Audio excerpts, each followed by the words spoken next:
Madame, Monsieur, bonsoir. Le 26 août dernier, le Comité international olympique il annonce le gel de ban fonds et programmes destinés à Comité olympique mauricien. La raison, c'est que le Comité olympique mauricien, par une récit, tenir élection qui est disposée tenir chaque 4 ans. Cette élection-là est repoussée à 2 reprises parce que le président d'une fédération sportive il met une injonction en Cour suprême le 24 mars dernier pour bloquer le processus des élections.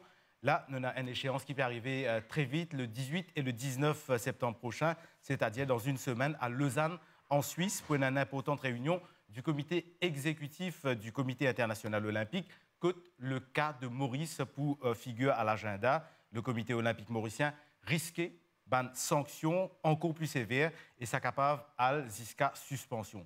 Ça veut dire qu'un athlète mauricien risquait privé de compétition internationale d'un part et de l'autre, un projet de développement de une fédération sportive qui est financée par le CIO, capable d'arrêter brusquement. Et si jamais c'est le cas, il faut un rude coup pour l'image du pays, pour le sport mauricien et surtout pour un athlète qui travaille nuit et jour, fait beaucoup de sacrifices pour réussir, arrive au plus haut niveau. Pour nous causes, dans ce sujet qui est d'actualité là, nous avons 2 invités sur ce plateau. Moubarak Bouden, Senior Advisor au ministère de la Jeunesse et des Sports, et au fin du reste agir comme modérateur à la réunion qui finit tenir hier. Bonsoir. Bonsoir. Nous avons aussi Rajesan Deskan, ancien champion de tennis de table, plusieurs fois champion de Maurice de tennis de table en Afrique, etc. Et aussi membre coopté du comité olympique mauricien. Bonsoir. Bonsoir. Alors, donc, hier à Eben, finalement, 3 propositions qui finissent émaner de la réunion qui finit faire. Alors, on rappelle à nos téléspectateurs les propositions. La première proposition, c'est d'émaner aux 2 fédérations sportives, c'est-à-dire roller skate et pentathlon moderne, qui pas enregistré auprès Registrar of Association, retirent temporairement le temps de tenir les élections. Et Jean-Michel Giraud, qui est président de la Fédération mauricienne de tennis, vient dire que si ça arrive comme ça, il pourrait retirer cette injonction, donc nous sommes capables d'organiser les élections au COM. Ça aussi, il n'est pas de faire l'unanimité. Deuxième proposition, c'est accélérer l'enregistrement au Registrar of Association des 2 fédérations concernées. Le ministre vient intervenir pour dire qu'il n'est pas pour rentrer, il n'est pas pour ingérer dans les affaires des fédérations. Donc, ça aussi, nous avons sa proposition 1. Et troisième proposition, c'est un caretaker committee en attendant la tenue des élections avec, d'une part, l'équipe de Jean-Michel Giraud et d'autre part, les autres fédérations sportives qui souhaitent les élections. Donc, c'est une situation, messieurs, qui peut quelque part tenir le sport en otage à Maurice. Que nous arrivons au niveau de ma discussion, Moubarak Bouden. Et je suis capable de dire qu'entre hier, quand nous finissons sa session de travail là, et ce matin, M. Sisteni cause avec moi lui aussi, il a une cause avec le ministre. Et M. Sisteni, c'est donc le représentant du CIO. Lui, il fait nous comprendre qu'il y a une proposition qui peut travailler et qu'il y a une possibilité qui nous capable de gagner sortie de crise. Et sa possibilité, c'est que les 2 fédérations qui n'ont pas enregistré, ne pas participent dans les élections. Et M. Giraud, avec la Fédération de tennis, nous retirent nos injonctions en cours. Donc ça, c'est besoin toujours de travail en cours et qu'il est là pour finir jusqu'à ça arrive. C'est une bonne nouvelle puisque par rapport à hier, ce n'était pas encore le cas. Donc, évidemment, la situation a évolué positivement. Et au niveau des 2 fédérations, c'est-à-dire roller skate et pentathlon moderne, est-ce que COM, Comité olympique mauricien, il engage une conversation avec eux pour demander est-ce qu'ils sont capables, peut-être dans l'intérêt du sport mauricien, retirer eux le temps des élections? Effectivement, après la réunion qui est avec le ministre, avec toute la fédération, et hier après-midi même, nous avons fait une réunion avec les 2 fédérations concernées, avec M. Sisteni et les membres du comité olympique. Et je suis capable de dire, je confirme ce que M. Moubarak peut dire, c'est que ça a des fédérations de montrer l'intérêt pour retirer et pour les élections faire. D'accord. Donc, reste pour peaufiner un petit peu ça, la cour là. Comment ça peut passer dans les prochains jours, Moubarak Bouden? Dans les prochains jours, effectivement, il y a une proposition qui nous vient ce matin et qui nous est capable de parapher la cour. Et malheureusement, M. Sisteni, il quitte Maurice et dans les environs de midi. mais nous sommes d'accord avec lui qu'il pour retourner, le comité olympique mauricien aussi, nous sommes d'accord avec lui, dans quelques jours, il pour retourner. Et là, nous sommes capables, c'est pour finir tout, pour qu'il nous aille vers une sortie de crise. D'accord. Et nous connaissons cette échéance du 18 septembre qui peut arriver assez vite que le cas de Maurice pour figure à l'agenda de ma discussion à Lausanne, en Suisse, que le CIO peut faire ce comité exécutif. Et au niveau COM, donc c'est une situation à prendre très au sérieux.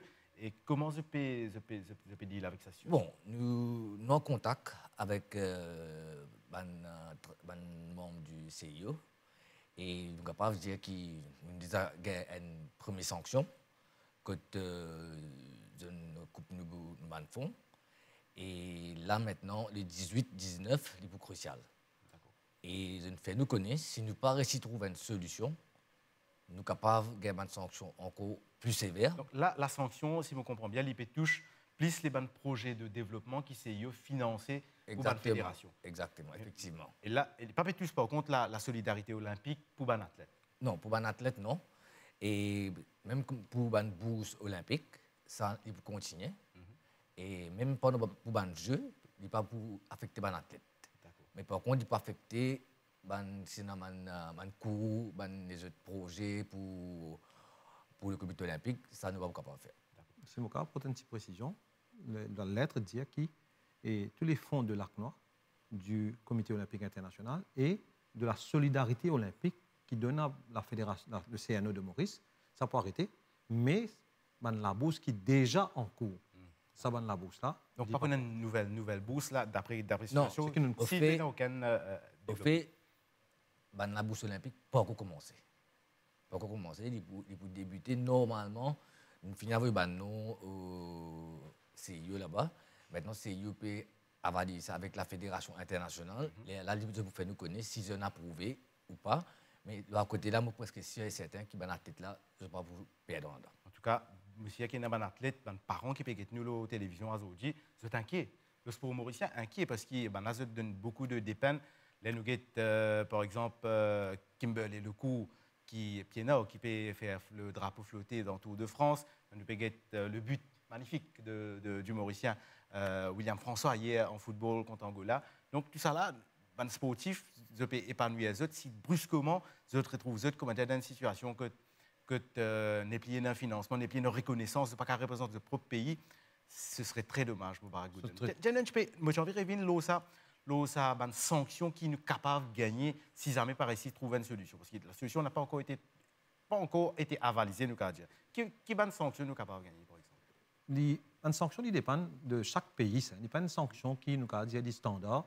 Mais seulement, si nous gagnons une sanction du comité olympique mauricien, il peut affecter le comité, c'est-à-dire le comité qui est en place. Il peut affecter la fédération. Il peut affecter nos participations dans une fédération, dans un événement international. Il peut affecter, comme on nous dit, dans la bourse olympique. Et il peut affecter nos participations dans un jeu qui est sous l'égide de la CIO. D'accord? Il est multifacette. Voilà, c'est ça. Les jeux qui sont sous l'égide de la CIO. Est-ce qu'il ne peut que seulement les qualifications olympiques ou bien les championnats du monde aussi? Avec tout un meeting qui nous connaît, qui est là, par exemple dans l'athlétisme. Là, nous connaissons un championnat du monde d'athlétisme qui peut arriver très bientôt, le 13 septembre, et un paralympique qui peut commencer. Est-ce que tout ça là, adresse-moi à vous deux, est-ce que tout ça là, donc, capable risquer d'être sous les sanctions? Effectivement. Il y en a beaucoup de jeux qui sont sous le CIO, comme les Jeux olympiques, les Jeux du Commonwealth, les Jeux olympiques jeunes, il y a les Jeux d'Afrique de la jeunesse, tout ça, ces jeux-là est concerné. Et nous risquons, il y a différents types de suspensions. Il n'est pas standard, ça, et ce durée ici. Ce durée ici, pas standard. Il n'est pas standard. C'est arrivé, nous pas souhaité arriver ça, c'est arrivé, Maurice suspend, il peut dire comme ça, adresse ça quelque chose qui mal fait là avant. Là où revient une demande affiliation, je passe à l'exécutif comité, là je peux prendre la décision. Mais entre-temps, comme vous dire, c'est qu'il y a un jeu, si Maurice ne prend pas, c'est pour le CIO. Ça veut dire nous ne pouvons pas trouver le drapeau quadricolore mauricien flotté Et ce serait vraiment, vraiment un gros coup dur pour le sport mauricien. Maintenant, le rôle du ministère de la Jeunesse et des Sports dans le sein. Nous connaissons qui le ministère de la Jeunesse et des Sports n'est pas capable d'ingérer dans les affaires des fédérations, ni dans les affaires du comité olympique. Mais pourtant, le ministère n'est pas capable aussi, reste insensible quand le sport est tenu en otage, n'est-ce pas? Donc, qui se trouve? Le ministère a le cadre légal qui nous met en place, le Sports Act. Le ministère aussi donne une infrastructure à la fédération sportive parce que la plupart des fédérations ont des moyens pour être capables de gagner ça et une infrastructure sportive. Et troisième, le ministère met un très gros financement à la disposition de la fédération. Oui, c'est vrai que le ministère ne peut pas s'ingérer, mais depuis que ce problème-là est arrivé, le ministère essaie de rester neutre et tout chose qui n'allait, il traverse à travers le tribunal d'arbitrage du sport et même vers la Cour suprême. Mais quand situation est bloquée, là, le ministère, ensemble avec le CIO, nous essayons de step in, mais step in pas comme une entité politique, mais step in comme un médiateur pour faciliter le travail. Donc, c'est ça le rôle du ministère dans le cadre d'une dispute qui existait. Mais sinon, le ministère, il y a une très grosse responsabilité par rapport au développement du sport dans la République de Maurice. D'accord. Une cause, le rôle du ministère de la Jeunesse et des Sports. Le rôle du comité olympique mauricien, c'est quoi en fait? Bon, le comité olympique mauricien est constitué d'une fédération olympique et qui, dans le prochain Jeux olympiques, on appelle les Summer Olympic Games. Et le rôle, c'est le développement du sport à Maurice. Nous avons sa même capacité que le gouvernement ENA, mais quand même, nous sommes capables d'aider à travers la bourse olympique. Comme cette année-là, nous prenons environ 12 boursiers, si tous les 12 sont acceptés par le CIO. Et aussi, nous facilitons l'entrée de athlètes pour les Jeux, comme les Jeux Commonwealth, les Jeux olympiques, tout ça. Et aussi, nous avons un cours technique qui est financé par le CIO, qui nous donne une fédération. Donc, l'un ne peut pas marcher sans l'autre, serait donc appelé à dire, parce que, par exemple, le ministère de la Jeunesse et des Sports, il provide coach, il provide un entraîneur, il provide infrastructure aussi, n'est-ce pas? Nous donne l'infrastructure, nous donne l'argent, et nous aussi, nous travaillons en collaboration avec la fédération, et nous faisons une proposition concernant le ban DTN, concernant l'entraîneur national, et le ministère, ensemble avec eux, valide ça. Quand nous validons, dans beaucoup de circonstances, dans beaucoup de cas, le ministère paye le salaire de bonnes personnes qui sont employées. Ça, c'est par rapport à une fédération. Maintenant, le ministère, il y a aussi un coach qui est employé dans ce budget, ou ça, un coach sur contrat. Et ça se fait en collaboration, en concertation avec les fédérations dans chaque discipline. Nous rentrons dans le vif du sujet avec le cas qui concerne nous. Nous connaissons un cas en cours qui, donc Jean-Michel Giraud, n'est pas sur le plateau. Nous ne pouvons pas rentrer dans un débat que nous parlons mettre qui que ce soit en taux, qui n'est pas en taux. Simplement, il y a un cas en cours que l'IPDIA qui n'est pas capable de faire élection si il y a une fédération qui est considérée, entre guillemets, comme fictive. Maintenant, il y a le Sports Act qui, pour une fédération capable de pratiquer, capable d'opérer à Maurice, il est bien présent dans 3 régions. Et il y a au moins 2 clubs dans chaque région. Et qu'en est-il au niveau de ces 2 clubs-là, cette position au niveau de la législation mauricienne? Bon, ce qu'ils m'en apprennent, c'est qu'ils ont fait de demandes au niveau registre là. Et ce dossier, normalement, il pourra prouver parce que le registre, d'après la loi, après qu'ils ont déposé, il y en a 14 jours pour dire si ce donc, c'est un fake dépôt de demande? Enfin, on apprend qu'il y a environ peut-être un mois de cela. Et je n'ai 14 jours. Si dans 14 jours-là, le registre pas les autres non, ça veut dire que je peux process avec ce dossier. Et aussi, ce qui me dire, quand nous arrivons aujourd'hui, c'est nous avons le Spotac, nous avons le statut du com. Et là, c'est ça le problème. Dans le statut du com, disons-nous comme ça, qui pour une fédération, elle a droit d'être membre chez nous. Les besoin ce IF, International Federation, affilié. Et comme ça, il est capable de devenir un membre de nos côtés. Alors, Mais est-ce qu'ils sont affiliés à des fédérations? Effectivement, je suis affilié. Nous avons un certificat depuis l'AIF, nous demandons. Et l'AIF, là récemment, tous les autres AIF, ils répondent et qui nous disent qu'ils sont éligibles pour être capables de voter dans sa élection-là. Et c'est ça qui, nous, au niveau du comité olympique, nous ne sommes pas capables de tirer maintenant. Okay. Nous ne sommes pas droit là. D'accord. On comprend le point. Mais maintenant, nous avons aussi le Sports Act. Donc, nous avons la loi internationale qui rejaillit sur le comité olympique mauricien. Et nous avons la charte olympique. Puis, nous avons le Sports Act à nous. Donc, laquelle qui est plus important qui sont camarades, ou bien est-ce que les deux compatibles? Comment vous sortiez dedans, Moubarak Bouden? Nous pensons que les deux compatibles.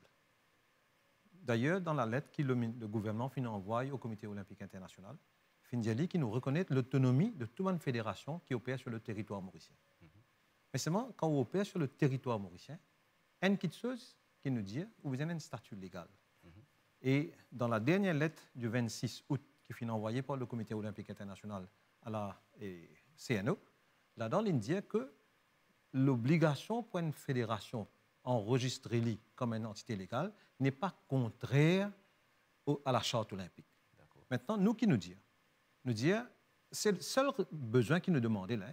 Il y en a plusieurs questions, mais qui est plus important. Parce que si on peut enregistrer ici, dans le territoire mauricien, mais on peut même gagner un compte en banque. Et il est là autour d'une situation que nous sommes capables de faire ça avec Radio Saint-Aléla. Nous sommes tournés dans une situation que nous disons, prend 50 fédérations qui n'ont aucune l'existence légale, qui peut opérer dans le territoire mauricien et qui le gouvernement mauricien peut bien financer et qui peut donner aux casta quand vous avez un compte en banque, vous avez un problème là. Donc, pour qu'il nous résoudre ça, presque 30 fédérations enregistrées.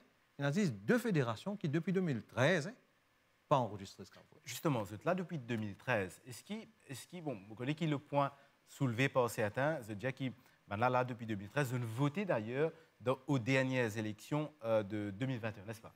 Effectivement, je voté dans l'élection 2021 et les 2 fédérations, ensemble avec la Fédération mauricienne de tennis, qui aussi pose candidat, mais pas de contestation en 2021.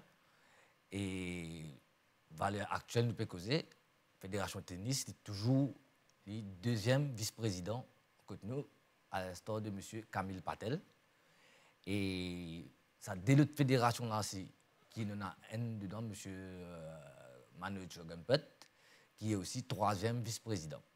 Bon, à l'époque, pas de contestation, mais ça fait là, nous avons une contestation, et c'est pour ça que nous arrivons dans une situation, que, surtout comme c'est assez clair pour nous, le 16 avril, c'est fini de nous, qui, si nous ne pouvons pas faire élection, nous sommes 12 mois après les Jeux Olympiques, c'est-à-dire à partir du 11 août, nous sommes 12 mois pour faire une élection. Mais quand nous trouvons, nous dépassons ce délai-là, nous connaissons à peu près qui peut arriver nous. Voilà. Et est-ce que, Moubarak Bouden me pose une question, peut-être qu'à vous de moi l'opinion, est-ce que si un club affilié déjà avec la fédération, affilié avec CIO, est-ce qu'il ça automatiquement pas veut dire qu'il a un droit au vote? Pour le COM, oui.